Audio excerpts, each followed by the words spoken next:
Hello, and welcome to episode 9 of the ShopLogic podcast. I'm your host, Adrian. If it's your first time listening, you're probably wondering, what is ShopLogic? Well, it's all things pertaining to ethical consumerism, mindful consumerism, conscious consumerism, whatever you want to call it. It's your source to learn how what we buy affects you, others, animals, and the planet. It is a website, an app, a podcast, and soon to be an ethical brand certifier. ShopLogic is a database to answer all of your questions about the things we shop for. The ultimate goal with this podcast and ShopLogic in general is learning together how to buy better, not being so clueless as to what we support with our money and choices each time we buy any and all products. It's about doing the best we can each time we shop to improve our own health, the livelihoods of others, animals and their welfare, and the environment for sustainability. If you think about it, so much suffering is actually rooted in consumerism. How? Through the foods we eat, which can be sustaining or destroying our health, through the ingredients and materials we buy that come from livestock animals who are suffering through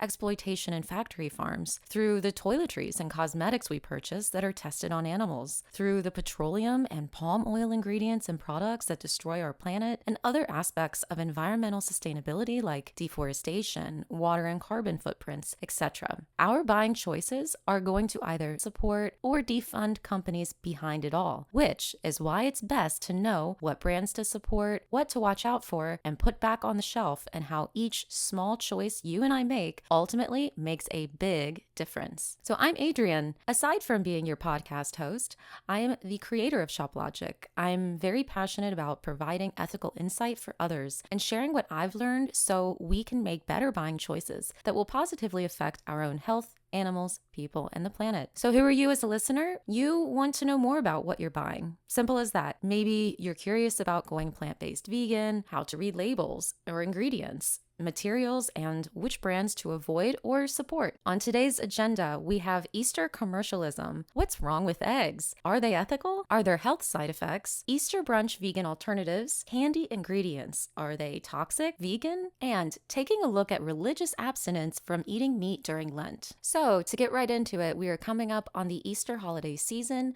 I figured now would be a great opportunity to discuss Easter commercialization, which refers to how a religious celebration originally centered on the resurrection of Jesus Christ has increasingly become a major consumer-driven event. Over time, Easter absorbed cultural traditions and market influences, especially in our Western countries. Businesses recognized its opportunity as seasonal potential and began promoting products and experiences tied to this holiday. Some of the key elements of commercialization in Easter would be retail and consumer spending. Stores are going to heavily promote candy, decorations, gifts, and clothing.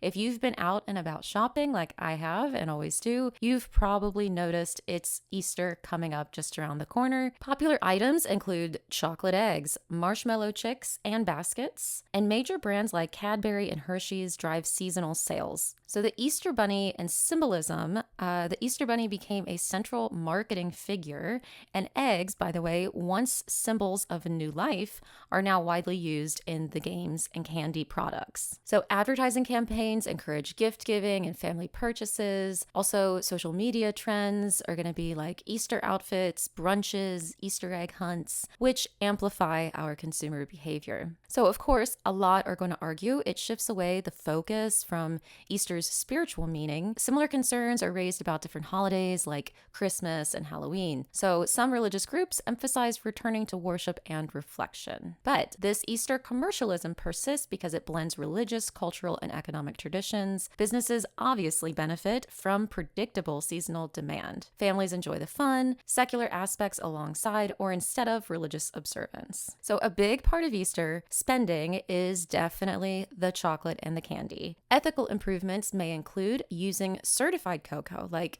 Fair Trade or Rainforest Alliance standards. Also, ensuring fair wages and safe working conditions for farmers, increasing supply chain transparency from companies like Cadbury's and Hershey's, reducing reliance on exploitative labor practices in cocoa producing regions. Easter generates a lot of packaging waste, by the way. So plastic eggs, foil wrappers, decorations, a lot of plastic. So an idea is to shift to recyclable or compostable packaging, encourage reusable Easter baskets and decor, and limit single-use plastic toys and fillers. Also, it would be great to lessen the hyper-consumerism and do some more meaningful spending. So encouraging experiences like a family meal, community egg hunt over mass spending. The bottom line is ethical Easter commercialization means balancing celebration with responsibility, so less waste, fairer supply chains, more honest marketing, and stronger community benefit. It does not require removing the holiday's fun. It requires making sure the fun doesn't come at an unfair human or environmental cost. By the way, during the Easter holiday season, it is such a major shopping event. There is over $22 billion spent annually in the US on candy, gifts, decorations, and clothing, believe it or not. So you might be wondering, what is ethically wrong with eggs? As we all know, eggs from chickens are a central component to the Easter holiday. It is definitely a symbol. We all grew up probably dyeing Easter eggs and had a lot of fun with that. Egg sales are going to be skyrocketing during this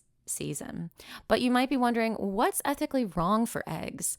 Well, for vegans especially, the issue with eggs isn't just the product itself, it's the system behind how they're produced. So here are some of the main ethical concerns pertaining to eggs. Number one, the exploitation of animals. Ethics generally center on avoiding the use of animals as commodities. So even if hens aren't killed immediately, they're still bred and kept for the purpose of producing eggs for humans, which vegans see as using an animal's body for profit rather than respecting its autonomy. It's not just vegans here, it's pretty much just an ethical consensus that we do not want to exploit animals. They are not here for us to use, and they do unfortunately experience a ton of suffering during their lifetimes, despite what we might be conjuring in our minds, in our imaginations as a happy farm, like maybe back in the olden days. Unfortunately, that's just not the way the world works anymore. Pretty much everything is factory farmed. Number two, the other component that's wrong with eggs, male chick culling. A lot of people do not know what this is. In the egg industry, male chicks can't lay eggs and therefore aren't useful in most cases. As a result, millions are killed shortly after hatching, often by gassing or grinding. And this is one of the biggest ethical objections to eating eggs. That's right. They kill the male chicks as soon as they can determine whether the sex of the chick is a male or a female. They exploit and use the females because of the reproductive system, hence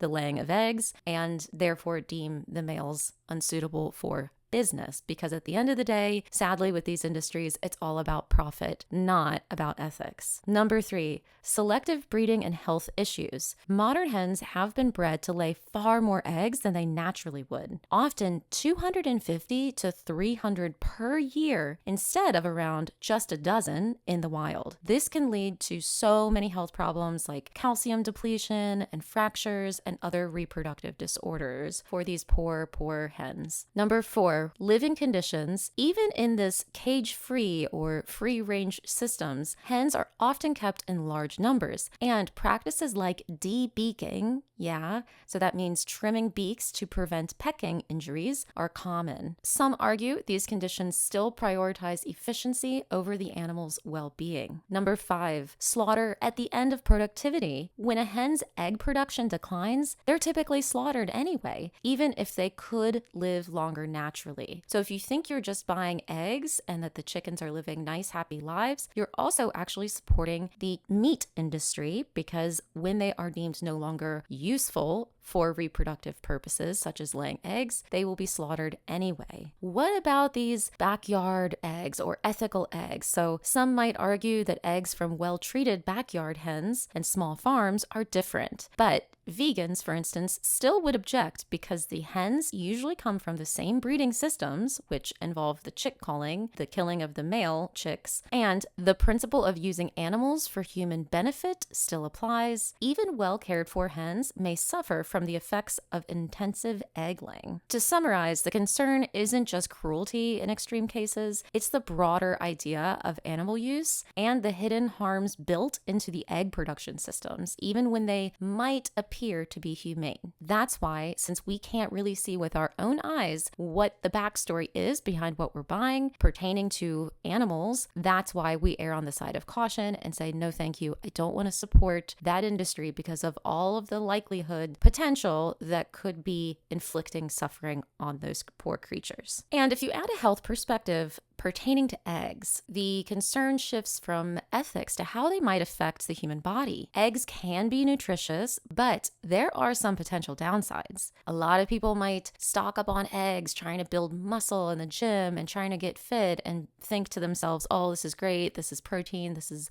super healthy for me, it's a superfood, blah, blah, blah. Well, let's go into the downsides, the health side effects of eating eggs. We have cholesterol content. Eggs are so high in dietary cholesterol, especially in the yolk. For some people, this can raise LDL, bad cholesterol levels, and elevated LDL is associated with a higher risk of heart disease. Many health-conscious or plant-based communities prefer to avoid this risk entirely. If you Google a lot of stuff, if you research like the health behind eggs, you will find this mixed research these mixed results rather, because a lot of it is propaganda from the egg industry. It is a very, very profitable industry. So therefore, they're going to try their hardest to keep it going and continue spreading this belief and these ideas that eggs are healthy. The other factor is heart disease risk. So some studies suggest high egg consumption can be linked to increased cardiovascular risk in people with diabetes or existing heart conditions. Saturated fat. It is small, but it's present. So eggs contain some saturated fat, which can contribute to high cholesterol levels, and it's generally recommended to be limited for heart health. Lest we forget, risk of contamination. Eggs can carry bacteria like salmonella if undercooked or mishandled. That's probably why in the kitchen, if you ever baked when you were a kid and wanted to eat the cookie dough and your parents were like, no, you can't eat that because there's raw egg in it, that's because of salmonella, which can cause food poisoning. Another point to make, and now this doesn't apply to all of us, but many of us have allergies and sensitivities, particularly with food, and eggs are a common allergen, especially in kids, actually. So reactions can range from mild to severe. All in all, eggs are not necessary for nutrition. All nutrients found in eggs, being protein, iron, etc., can be obtained from plant sources. So any potential health risk is seen as unnecessary rather than essential. Eggs come with potential risks, and there's ongoing research happening, but combined with the ethical concerns, all in all, it's best to avoid eggs. It's the safest and most consistent choice for both your health and your values. So you might be thinking, okay, it's Easter. How can there be Easter without eggs? What can I do instead? You can still have the colorful tradition of dyeing the eggs around Easter, just with creative animal-free alternatives. So here are some options. Dye plant-based quote-unquote eggs. You can decorate foods that mimic the shape or function of eggs. A little silly, but you could do potatoes, avocados, white mushrooms, tofu. You could dye these things, but the next idea I like even better, wooden or ceramic eggs. Wooden and ceramic eggs are reusable, and they're actually perfect for painting or dyeing. They can become keepsakes that you use every year for decorations, and you could find these at craft stores or online. Another option is to do paper mache eggs. So you can make your own with recycled paper. It's really great for your kids and very customizable, and there's no food waste involved. Also, you could buy vegan chocolate eggs. So buy or make dairy-free chocolate eggs and decorate the wrappers or molds.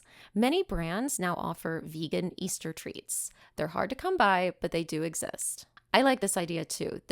You may have already done this before if you've got kids, but painted stones. Smooth rocks can be decorated like eggs. This is actually really fun for outdoor egg hunts and actually garden displays. Definitely the painted stones, I think, would be my favorite pick out of those options. So these are some alternatives that keep that creativity and symbolism and fun of Easter traditions while avoiding those ethical concerns tied to egg production, like that animal exploitation and chick culling. On to our next topic, a classic Easter brunch menu. What do people typically eat? Well, traditionally for Easter, at least here in the US, we have glazed ham, quiche, eggs Benedict, deviled eggs. There might be hot cross buns, French toast casserole, pancakes or waffles, carrot cake. You might have some salads, some breakfast potatoes, and for drinks you might have mimosas, Bloody Marys, coffee, tea, and orange juice. Perhaps a smoked salmon platter with bagels and cream cheese, and charcuterie boards are found at just about every holiday these days, and mini pastries and scones. A lot of typical Easter food is not at all vegan, other than those like side salads and stuff. So here are some Easter brunch vegan alternatives. Planning a vegan Easter brunch can be just as festive, colorful, and satisfying as a traditional one, but without eggs, without dairy, without meat. So here are some delicious, crowd-pleasing ideas to build a full spread. You can have tofu egg dishes, tofu scramble. So with turmeric, garlic, and veggies for an eggy look and flavor. The turmeric is going to make the tofu turn like a yellow color, so it mimics the appearance quite well. There is a secret spice I'm going to mention, and this is a vegan insider secret for sprucing up the tofu scramble to really, really make it actually taste like eggs. And that is a spice called Himalayan black salt, also known as Kala Namak. That's Kala Namak. It is a sulfuric spice, and so it actually has a natural egg-like flavor to it. A little pinch goes a long way. You can find these at more specialty stores, spice stores, online. It is definitely the secret ingredient to an absolutely stunning tofu egg scramble. You can do a vegan quiche. Use silken tofu, veggies, and the crust. You could do breakfast burritos with tofu scramble and avocado. You can also do a vegan Benedict, so English muffins topped with sauteed spinach, avocado, or smoked carrots. You could drizzle with vegan hollandaise made from cashews or plant milk. Roasted veggie hash, potatoes, sweet potatoes, bell peppers, onions. Add some plant-based sausage for a little extra protein. And for some more sweet ideas, pancakes and waffles. You can use plant milk and flaxseed for baking powder instead of eggs. Top with berries, maple syrup, coconut whipped cream. French toast. You could dip bread in a mix of almond milk, cinnamon, vanilla, cornstarch. Cook until golden and crispy. For muffins and pastries, you could do blueberry, lemon, poppy seed, carrot muffins. And for some fresh and light sides, an idea is spring fruit salad, strawberries, pineapple, kiwi, and mint. Avocado toast bar with toppings like radish, sprouts, chili flakes. A green salad with citrus vinaigrette. And vegan yogurt parfaits with granola and fruit. For some drinks, you could do some fresh orange juice or mimosas using a vegan-friendly sparkling wine, because if you've listened to previous episodes, you will know that not all alcohol is vegan, surprisingly. An iced matcha or coffee with plant milk or plant creamer. Herbal teas like chamomile or mint for spring. So some fun Easter touches would be decorate with pastel fruits and veggies like rainbow carrots, edible flowers, vegan chocolate treats, look for dairy-free brands, and carrot cake with vegan cream cheese frosting. I have made this before.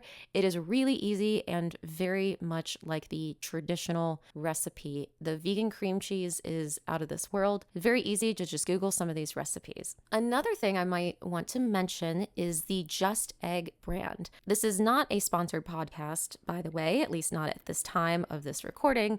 But if you have not yet tried Just Egg, you are missing out. It is a little pricey, I'm not gonna lie. Unfortunately, I think they raised their prices since it was first introduced, but the Just Egg is out of this world. It's extremely convincing. They make it using mung beans, and while it doesn't contain as much protein as, say, like a tofu scramble would, the texture, the appearance, like the taste is absolutely convincing. A lot of people, honestly, would not know the difference between a chicken egg, traditional eggs, and the Just Egg. I really recommend trying it. It is at just about every grocery store, usually in the egg section. You can find it in like a little carton. It's a yellow package. Try that out if you haven't, and your mind will be blown. You could use it as a substitute for like literally everything. I wouldn't use it for desserts because that's not necessary. There are a lot of egg substitutes like banana and applesauce and stuff. So I wouldn't like waste it on that. I've made quiches, I've made omelets, I've made so many things with the just egg. Definitely recommend trying that as well. But if it's unavailable to you, or you want higher protein and also something that's a little more budget friendly, just go with your regular tofu. Tofu scramble, you just mix it up in the pan. A lot of very, very simple recipes online. Let's talk dessert. Easter candy. Easter candy is all over the place. If you are out shopping, you will see it in your face. You will see it. I think we all go out and buy Easter candy, especially if you've got kids, especially if you've got a sweet tooth. I personally do not have a sweet tooth, which I guess that is a good thing. It's a little hard for me to relate to the candy lovers of the world, but we will fully dive into this topic, Easter candy and Easter candy ingredients. The question here is, which brands are toxic? Which brands are vegan? Here are some ingredients to watch out for that are commonly found in Easter candy. These aren't going to be dangerous in small amounts, of course. That's why they're allowed to be sold in stores, but they're definitely the most controversial and flagged by health groups. Number one, we've got artificial food dyes: red 3, red 40, yellow 5, yellow 6, blue 1. There are a lot of different dyes used. Some are good, some are bad. You just have to know which colors and numbers to watch out for. So it's not to say all red, all yellow, all blue. It's those specific ones. Red 3, red 40, yellow 5, yellow 6, blue 1. These can be found in, pertaining to Easter candy, jelly beans, marshmallow candies, and coated chocolates. The concerns here would be they're linked to behavioral issues in children. Some, like red 3, actually cause cancer in animal studies. Common offenders would be Peeps. Yeah, we all know Peeps with Easter, right? I've definitely microwaved one before. If you haven't, I don't recommend it, but you know what happens in the microwave with a Peep. So Peeps contain red 3 and dyes and gelatin, which by the way is not vegan. Gelatin is an animal byproduct made up of like animal remains. And many jelly beans, brocks, and generic mixes, those are going to contain the aforementioned artificial food dyes to watch out for. You're probably wondering, well, if it's dangerous in larger quantities at least, or over prolonged time, why is it allowed to be sold in stores? And that is a very lengthy, controversial issue pertaining to the FDA and our government and what they allow and don't allow. In other countries, such ingredients, not necessarily the ones I mentioned, but many ingredients that we have accessible here to us in the US are actually banned. In Europe in particular, they're actually very good about health and safety. And even if there is potential for danger in certain ingredients, especially these artificial ones, they are just going to put their foot down and say, no, that's not allowed. Find something else. Like, especially if it's a food dye, like, come on, you don't really need to have such colorful, unnaturally colorful, like bright, shiny pieces of food. It's just more appealing and attractive to children. And that's what drives sales. It's really unnecessary in the first place. The next ingredient to watch out for, commonly found in Easter candy, titanium dioxide. It's used to make candy bright and white and shiny. It is literally flagged as no longer safe by EU regulators due to DNA damage concerns. It can be found in jelly beans and candy-coated chocolates. So wow, we know jelly beans are probably not a good idea at this point. Number 3, heavy metals in chocolate. Yeah, so lead and cadmium, probably not saying that right, found in some dark chocolate brands.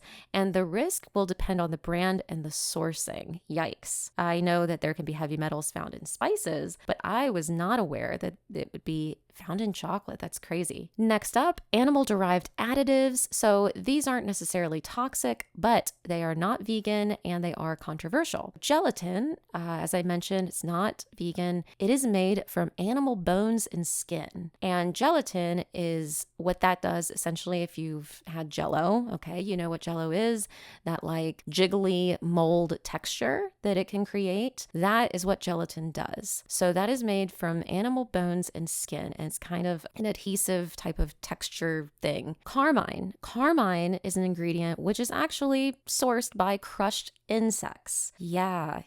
Shellac and confectioner's glaze, that comes from insect resin. Probably a lot of crazy sources of the ingredients that you had no idea came from animal bones, insects, resin. Yikes. So here is some common non-vegan Easter candy. So these usually contain milk, gelatin, or insect-based coatings. Peeps, mention the Peeps again. Peeps contain gelatin and dyes. Most milk chocolate bunnies, unfortunately, contain dairy. I always try to look for like some dark chocolate because there can be some health properties with dark chocolate. As I mentioned, I don't really have much of a sweet tooth, so the dark chocolate is something that appeals to me every now and then. But wow, it is really, really hard to find chocolate without milk in it. It's crazy. It's like everything nowadays is almost automatically milk chocolate.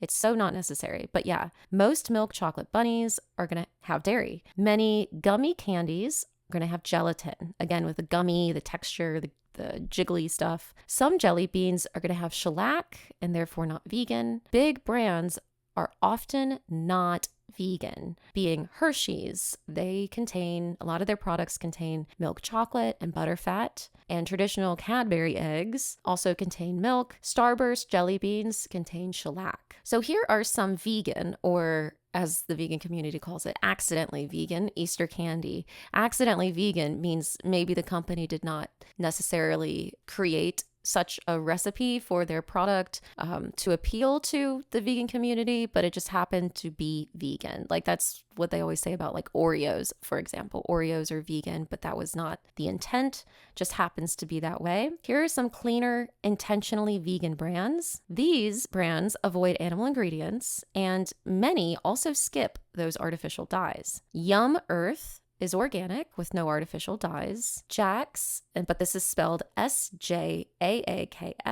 is vegan chocolate. No Way Foods, good name. That's No Way, WHEY, get it from milk. No Way Foods is vegan chocolate. Moo Free is a dairy-free chocolate. And here are some accidentally vegan mainstream candies. These are widely available, but beware, a lot of them will still contain the dyes. Dots, not my favorite. Vegan, but has artificial colors. I didn't even know they still make Dots. Smarties in the US, vegan and dairy-free. It's kind of surprising. Sour Patch Kids, generally vegan, but they're very dye heavy. Watch out for the dyes. And Skittles. Skittles are actually vegan, but again, they do definitely have those artificial colors. It's part of their branding. Taste the rainbow, right? Here's a quick cheat sheet. If you're concerned about toxicity, avoid bright neon candies. They're going to have high dye content. Avoid marshmallow treats. They're going to have gelatin and dyes. Avoid cheap jelly beans. They're going to have dyes and shellac. Avoid ultra-processed chocolate with additives. So this can be better, but not perfect. Better, but not perfect would be vegan junk candy like Skittles and Sour Patch Kids, and dark chocolate, but watch out for the heavy metals. And the absolute best choices are going to be organic, dye-free candy, vegan chocolate brands, and candy colored with fruit or vegetable extracts. The bottom line here is that the biggest concerns aren't one specific brand. It's ingredients like artificial dyes and additives. As I say in every episode, just because it's vegan does not mean it's necessarily healthy.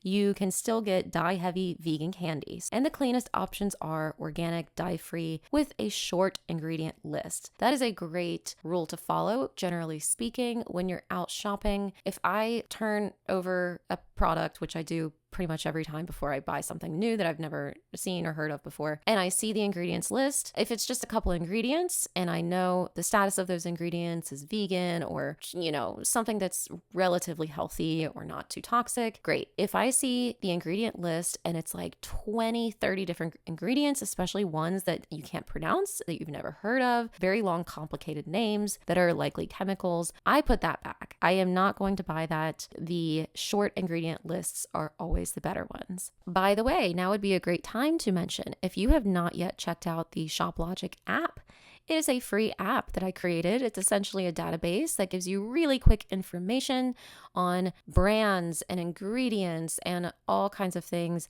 You can just Google ShopLogic app, or go to the ShopLogic website, download it for free, and enjoy. I use it all the time. Obviously, that's why I made it, is because I wanted a quick reference guide. A lot of times, if you just Google something to find an answer, oh, is it vegan or something? Yeah, okay, but have you considered like what to watch out for, like the food dyes and stuff like that? So I do a very comprehensive but quick, easy to read snapshot of ingredients and of brands. So you can easily find lots of brands. I made sure to add even more brands. I think there are several dozen at this point of candy brands in the food section on the ShopLogic app, where you can see the status. A lot of them are vegan, so it's a great way to discover more ethical brands that try to, that are organic, fair trade, all that good stuff, and ones to watch out for. So be sure to check it out. Finally, on today's episode, since we are talking all about Easter, I wanted to discuss religious abstinence from meat during Lent. Religious abstinence from meat during Lent is a long-standing Christian practice, especially in the Catholic Church, where I grew up, though it's also observed in varying ways by other Christian groups. What is Lent? So if you don't know, Lent is a 40-day period, excluding Sundays, leading up to Easter. It commemorates the 40 days that Jesus Christ spent fasting in the wilderness. The question is, why abstain from meat? What is this regarding Easter? The practice is rooted in penance, sacrifice, and self-discipline. Meat was historically considered a luxury, and giving it up symbolizes humility. So it's meant to be a form of spiritual discipline in remembrance of Christ's suffering.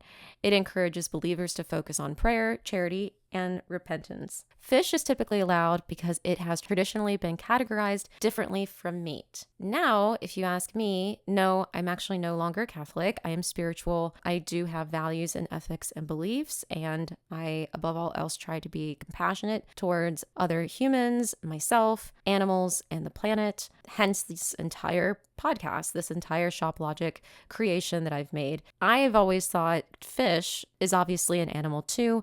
The thing that separates animals from plants is that animals are sentient beings. They have a central nervous system. They can feel pain and pleasure. And that's why we do not want to inflict suffering upon them. So even though in the religious, groups and churches, they say that fish doesn't count as meat, I strongly disagree. They're all animals at the end of the day. I find it interesting that in religious groups, they abstain from meat during Lent because it's about sacrifice and spiritual reflection. The question is why don't they stop eating meat altogether? And a lot of people might wonder this. The short answer is Lent isn't about permanently banning meat. It's about intentional temporary sacrifice. It's meant to be a limited act of discipline.